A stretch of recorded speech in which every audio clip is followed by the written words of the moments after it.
I'm shooting a quick video today to show you guys a side of my art that most of you haven't seen. It's, my mother calls it tatting. She's who taught it to me. Needle punching might be another more accurate term. It is a really soothing pastime. On these, this is just some simple felt, inexpensive. And I take the felt and I put it on top of this brush, and I use a tool like this. It's a simple needle. It's barbed on the end. It's used for needle felting. That's where you would find it in the hobby section. But I noticed Joann's had gotten rid of some of those, so I don't know if they've replaced it or not. You probably can still get it online. Anyway, in fact, the last set of needles I ordered looked like this, and they were in bulk. And I got those online, and they were very reasonable. So those are the tools I use. And then the way that I put the design on there is I draw it, and then I use regular yarn, like for knitting or crocheting. And I just put the colors together in a way that are pleasing. And I love this set. These three came together, and I just... When I stood back and first saw them all together, I thought, wow, this was on purpose. This was totally on purpose. So I love these. They could be turned into pillows or be put together like this to create one long piece of art. That's the one thing I haven't figured out what to do is, how to frame them. I know I love making them. Like I said earlier, they are extremely soothing. Working with material, so soft yarn, it's just comforting to be around it. It's the material, and it's repetitive. You just basically keep punching you follow around your outline, whatever it is you're doing, or make up your design, and you just punch it. You punch it in. So it's incredibly easy. The first time I was like, no way, it can't be that easy. It's like, yeah, it really is. So I think most everybody could do this. Now, it does tire your hand out sometimes, but it's actually, you're able to do one of these fairly quick, depending on if you use, like, let's say you use another piece of felt and just cut it out to give yourself some dimension. And if all you do is some outline, some detail here and there, it would be really fast. So that's another way that I do this. And here what I did was I used, one's a red, one's an orange, and one is the brown. But I made sure that I used all the colors in each of the others so that it would tie these together as a pairing, as a group. And I love them. I think they're so cool. And probably, I don't know, some of my best. Absolutely was some of my best. And here's my studio. I really haven't shown you guys this, but I have been cleaning like a wild woman all this week and last week, and finally got into my studio. I'm not quite finished, but at least I can show you a quick video without cringing. And so anyway, I was digging through and I saw this pile. Here we are, to some more of some of my goddesses and other things that this is the other one that is really cool. This one is, it's a nice size. It's on burlap, and it's yarn. But it's a goddess as well, and she's pretty awesome. I don't know if you can make that out clearly.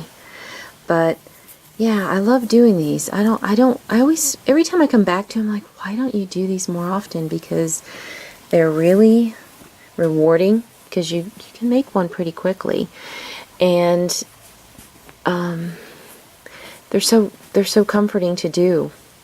It's on par with crocheting or knitting, but honestly it is super simple, because literally all you do is you punch through, you just follow along. It's kind of like tracing the lines, sort of. You still, I enjoy deciding where to put my color and all that stuff.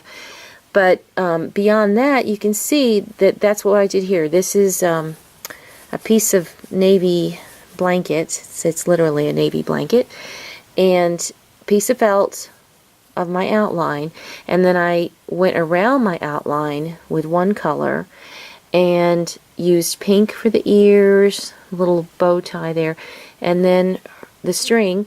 And then I chose the same color again to tie it all together. And I think that's adorable. That would be so fab in a children's room. Here's one that is on a different type of fabric. Now this is not as forgiving to work with, I will say. It's a duck. It's a heavy duck, and but it turned out really nice. I like it. And here's another one that I like a lot. This is again one that I have the navy blanket and then a piece of gray felt and primarily all blue, but then I went over it with a couple of, some stars with white. So that's how I did that one. She's funny. I like her. My fat queen. She's happy. This is interesting material. I still have some more of this, I think. And it is a nice background for these girls. It's the number 8. Meow, kitty cat. I like this one a lot too. This is, I don't know what kind of material this is. It's a lightweight. It's not as heavy as the duck. It's not, but it would be easier to work with, like say if you wanted to make a pillow or something like that. But I really like this one. She's beautiful. I love the colored chocolate. And this dragonfly, really cool. I love that one. She's awesome. She is actually the last one that I did. I love the way she turned out. I used some yarn that has the colors where it changes up here and there. And what I did was just played with that combination and designed her, and she turned out fabulous. I love her. Here's another one. 2 different types of yarn colors. And that's an old shirt. Now this is one of the places you can get your material. Your background is from old clothes. Sweaters are perfect. This is got some wool in it, and it's material that's will allow you to poke a hole through it forgivingly. Basically, that's it.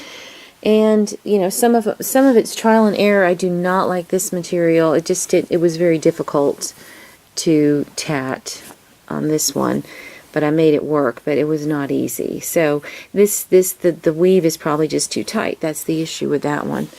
And here's a sweater. These are very easy to work with. So if you've shrunk a sweater by accident, you've been hanging on to it, this would be a great way to use it. So there's that. That's one of the first ones I actually did. And here's just a different color felt, different type of design. This is interesting. It's 2 people. There's that color combination that I like. It's like a chocolate covered cherry kiss. Here's a little froggy. He's funny. Okay, here's a couple of love doves. Again, I'm not fond of this duck material. It was not as forgiving, and it's just easier to work on other pieces of material.